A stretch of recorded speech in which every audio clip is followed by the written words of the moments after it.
বিসমিল্লাহির রহমানির রহিম। প্রিয় দর্শক, আমরা এই মুহূর্তে আমাদের গরুর জন্য আমাদের আঞ্চলিক ভাষায়, গ্রামের ভাষায় পুঞ্জি বলা হয়, সেখান থেকে খ্যার খেলতেছি। আমি এই জায়গাটা থেকে খেলবো এবং এখানে আমরা জালের মধ্যে খ্যারগুলো রাখবো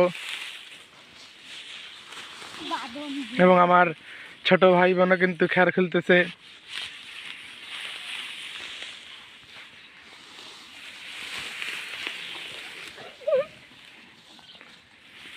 তোমরা তাড়াতাড়ি খ্যার খেলো।